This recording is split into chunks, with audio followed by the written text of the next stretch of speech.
መቻሌ እንደዚህ በህይወት መኖሪ በጣም ግርም ይለኝ። አይዞህ ወንድም አለ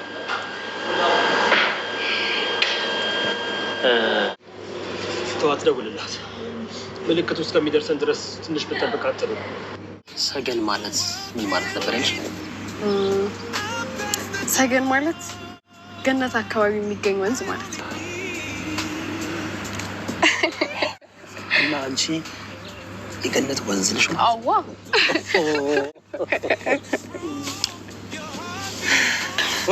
እንዴት እኮ እንደምወድሽ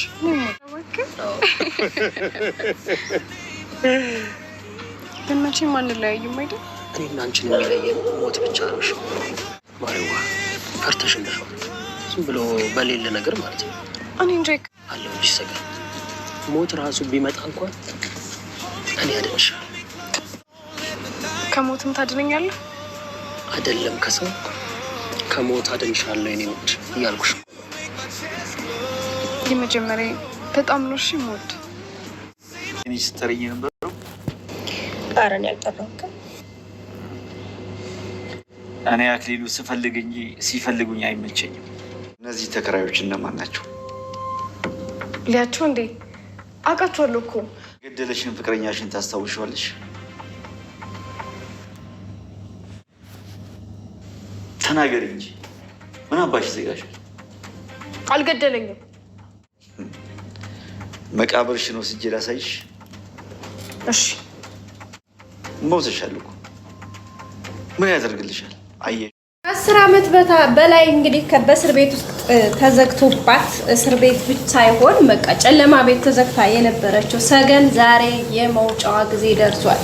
ደስ በሚል ሁኔታ ሞገስን ንብረቱን ሀብቱን ቀምቶ ባለቤት ነኝ ብሎ የተቀመጠው ሰውዬ ሰገንንም አግቶ እንግዲህ የመድብልን እጮኛ ፍቅረኛውን የልጅነቱን በቃ ብዙ ነገሩን እንግዲህ ገለሃታል ብለው እነሱ ባሴሩት ሴራ ባደረጉት ድርጊት እንግዲህ መድብልም ገድያታለሁ ሞታለች ብሎ እያሰበ እስካሁን ድረስ እንግዲህ ያለበት ሁኔታ አለ ማለት ነው። ቤተሰቦቻችን በነገራችን ላይ በጣም ደስ ብሎኛል። ለምን መሰላችሁ? ሰገን የመድብል እጮኛው ወይም ደግሞ የልጅነት ፍቅረኛው እንደነበረች ሳውቅ በጣም ደስ የሚል ስሜት ነው የተሰማኝ።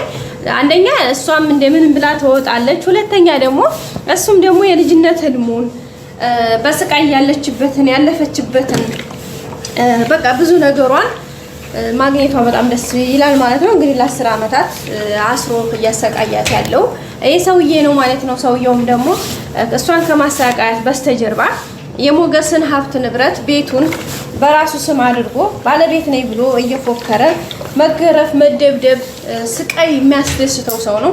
በነገራችን ላይ አንዳንድ ሰው ክፉ ነው ብለን የፈረጅነውን ሰው ከኋላው ስላሳለፉት ታሪኮችና አንዳንድ ነገሮችን ወደኋላ መለስ ብለን ስናይ ስንጠይቅ ስንሰማ እያንዳንዱ ሰው የእውነት በጣም ብዙ ታሪክ አለውና እንግዲህ አይታችሁታል። ይህም ጨካኝ የተባለ አረመኔ የተባለ ሰውዬ እንግዲህ ለሰገን አንዳንድ ነገሮችን ሲያወራት እንደሰማችሁት ምን አይነት ሰው እንደነበረ ድሮ አንገቱን ደፍቶ ይኖር የነበረ ሰው ግን ከሆነ ሰዓት በኋላ ወደ አውሬነት የተቀየረ ወይም ደግሞ በዚህ ላለበት ለዚህ ለአሁኑ ጸባዩ የተጋለጠ ሰው ነው። ምክንያቱም ምንድነው ተብሎ ሲጠየቅ እንዳልኳችሁ የሰዎች ተጽዕኖ የህይወት ጎዳናዋ መስመሯ ያው እንደሚታወቀው በጣም ከባድ ስለሆነ ማለት ነው። ቤተሰቦቻችን በመጨረሻ ደግሞ መድብል እንግዲህ እንዳያችሁት ሞገስን ለማገዝ አንዳንድ ነገር ከሱ ጋር ሆኖ ነገሮችን ለመፋለም እና ሞገስ ጋር መጥቶ ባለበት ሰዓት ላይ ያለውን ነገር ሞገስ ያስረዳው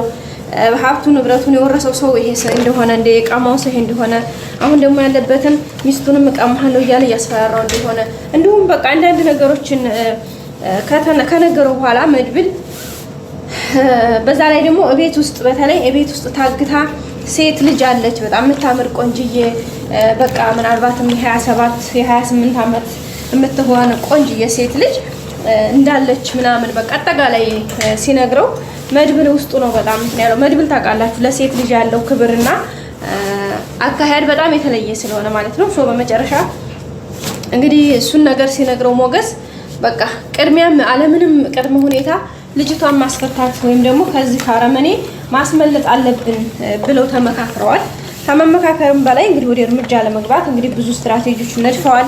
የሚገርመው እንግዲህ እንደምታወቀው እስከዛሬ ድረስ ሉላን ይፈልጋት ነበረ እና ዛሬ ሉላ ደግሞ እስከዛሬ በግድ የሆነ ነገር እሷም ደግሞ በጣም ስለምትፈራው ፍራቻ የሆነ ፊቷ ላይ እሱን ስታይ በጣም ድንጋጤ ይፈጠርባት የነበረውን አሁን ደግሞ መድብልና ሞገስ ተመካክረው እሱን ልጅ ሰውየውን በቃ እንዲታማልለው የሆነ ቦታ ይዘው እንድትሄድ በቃ በተለይ ከግቢ እንዲወጣ ያሴሩ ሴራ ሉላን ሄዶ ሲጠይቃት እሺ ግን ደግሞ አልጋ ቤት እንሂድ ወይም ደግሞ ከዚህ ከግቢ እንውጣ ብላ ነበር ያለችውና ያን ነገር ደግሞ እሱ በደነገጠ ታውቃላችሁ ማለት የሆነ ነገር ማለት እስከዛሬ እንዴት ፈራው እንደነበረ በዛሬ ምንድነው ያለው እንዴ ሲጀመር እኔ ስጠይቄ በግድ ሳደርጋችሁ እንጂ እንደዚህ እናንተ ስትመጡ እንደውም ያስጠላኛል እንዴት ምናምን ብሎ በጣም ነው የደነገጠው ማለት በፊት እንዴት እንደምትፈራው ስለሚያውቅ አሁን ደግሞ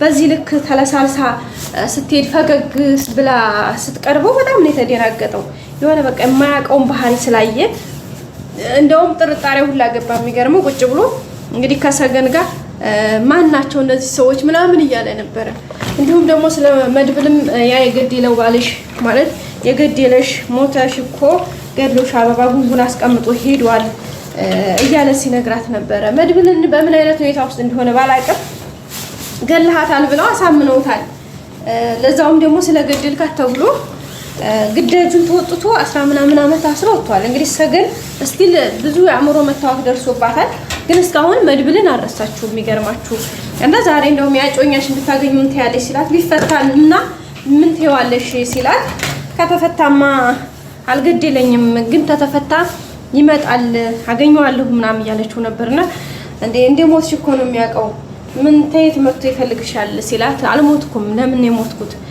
ተፈቷል አልከኝ አይደል ምናምን እያለች እሷም እንግዲህ እንትን እያለችው ነበር እሱ ግን ዝም በይ ምን አባሽ እያለ እንግዲህ ያው እንደሚታወቅ እያዳፋት በስቃይ ውስጥ ነው የምትገኘው መድብልም እንግዲህ ይችን ሴት ከስቃይ ማውጣት አለበት ሰገን ናት ብሎ አይደለም ስሟ ማን ይሆን የምታውቀው ነገር ፎቶ ካለ ምናምን ብሎ ሞገስን ጠይቆት ነበር ያው ሞገስ ደግሞ በአጋጣሚ ያ ነገር ስላልመጣለት ፎቶም ሆነ ምንም ስላልያዘ ማለት ነው ቤተሰቦቻችን ግን ጠርጥሯል ሰውየው አሁን ላይ ነቅቷል የነቃበት መንገድ ምንድነው የሉላ ሪአክሽን ያስነቃው ሉላ በፊት እንዳልኳችሁ በጣም ነበር የምትፈራው የምትንቀጠቀጠው ስታየው ገና ድምፁ ስትሰማ በጣም የሌለ መጥፎ ሪአክሽን ነበር ስታሳየ ነበር አሁን ደግሞ ጥሩ ያኔ በቃ ከፍራቻ ምንም አለ አይደለ ጀስ ፈገግ ብላ ምናምን ስታወራው ነበርና ፈራ ታውቃላችሁ ምክንያቱም ሰውየው በብዙ እንትን ውስጥ ያለፈ ስለሆነ በዛ ላይ ያለበትን ፈስ ያለበት ዝላይ አይችልም